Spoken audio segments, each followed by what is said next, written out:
वोटों की प्रक्रिया जो है वो ख़त्म हो चुकी है और भारी तादाद में वोटर्स ने इस इलेक्शन में हिस्सा लिया।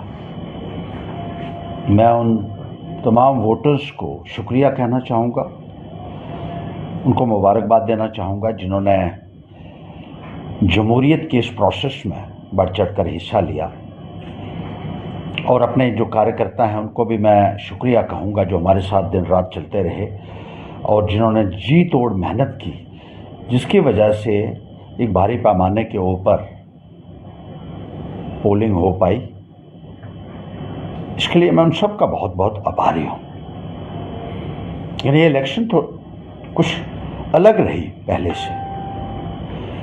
जिस तरीके से यहाँ पैसे का और शराब का इस्तेमाल हुआ, आज तक मैंने ज़िंदगी में कभी नहीं देखा। इतना पैसा भारतीय जनता पार्टी ने लगाया, इतनी शराब बांटी गई, ना तो हमने कभी ऐसा पहले कभी देखा और ना ही कभी ऐसा देखा कि शराब बांटने वालों को खुली छूट दी गई हो। कई हज़ार बॉटल्स एक साथ ट्रांसपोर्ट होती थी और कई हज़ार बॉटल्स जो हैं वो पकड़ी भी गई, लेकिन जिन लोगों ने वो सप्लाई की थी उनके ऊपर कोई भी कार्रवाई नहीं की गई। चिनैनी में शराब की बोतलें हज़ारों की तादाद में पकड़ी गई, रामनगर में पकड़ी गई, उधमपुर में पकड़ी गई, लेकिन कोई भी कार्रवाई इस संदर्भ में जो इलेक्शन के इंचार्ज थे उनकी तरफ से नहीं हुई। उनको खुली छूट दे रखी थी। चिनैनी में तो ये कहा जा रहा है कि पुलिस की गाड़ियां स्कॉट कर रही थी शराब की जो गाड़ियों को, और उनके माध्यम से ही जो है शराब सप्लाई हो रही थी। ये आम चर्चा का विषय बना हुआ है। भारी पैमाने के ऊपर करप्ट प्रैक्टिसेस हुई, जिस तरीके से साड़ियाँ लोगों को बांटी गई, सूट बांटे गए, छतरियाँ बांटी गई और दूसरा सामान बांटा गया, और करोड़ों रुपया एक कॉन्स्टिट्यूंसी में भारतीय जनता पार्टी ने लगाया। न केवल पैसा और शराब का इस्तेमाल हुआ, न केवल दूसरी करप्ट प्रैक्टिसेस की गई, बल्कि गुंडागर्दी का इस्तेमाल,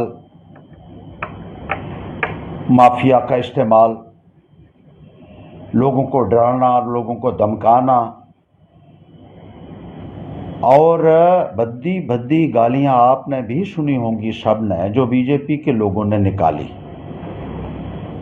मुझे बहुत हैरानगी हुई। नरेंद्र मोदी जी, आप तो कहते हैं महिलाओं का सम्मान करना है, तो आपकी पार्टी के नेता यहां क्या करते रहे?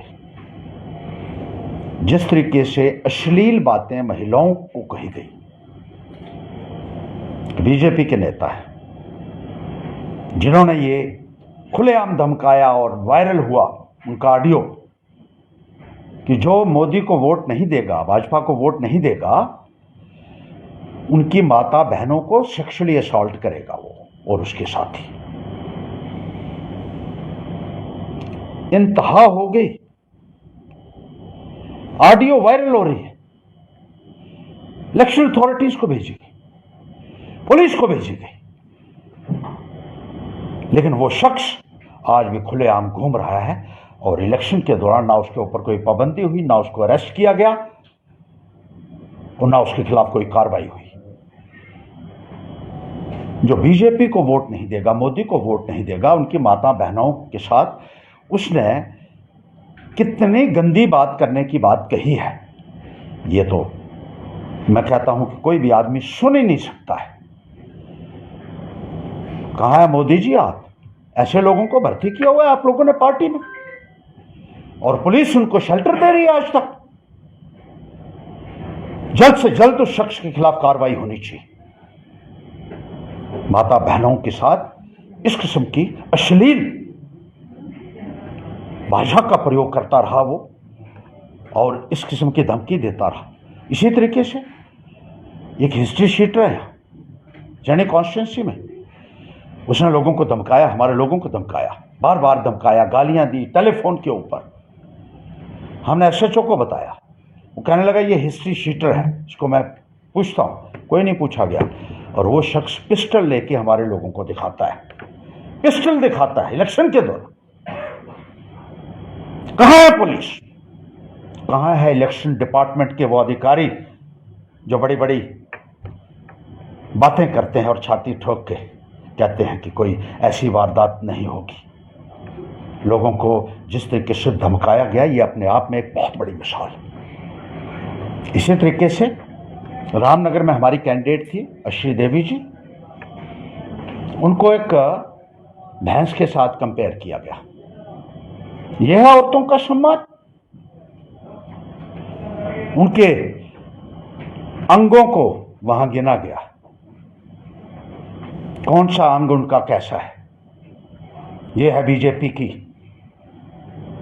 पार्टी, यह है उनकी सियासत, इतनी घटिया। मैं अपने तमाम कार्यकर्ताओं को यह कहना चाहूंगा कि उनको मुबारकबाद देते हुए कहना, उन्होंने बहुत संयम बरता। इलेक्शन के दौरान हमने कहा था कि कोई भी ऐसी बात ना करें। उनके ऊपर हमले हुए, हमारी गाड़ियां तोड़ी गई, हमारे जो नौजवान साथी हैं उनके ऊपर हमले हुए, लेकिन सब ने बर्दाश्त किया है। मैं इंतजामिया से कहना चाहूँगा, जो लोग इसके लिए जिम्मेदार हैं, जो गुंडे पाल रखे हैं इन लोगों ने, उनके खिलाफ सख्त से सख्त कार्रवाई होनी चाहिए। ये मैं साफ और स्पष्ट शब्दों में इस प्रशासन को कहना चाहता हूँ।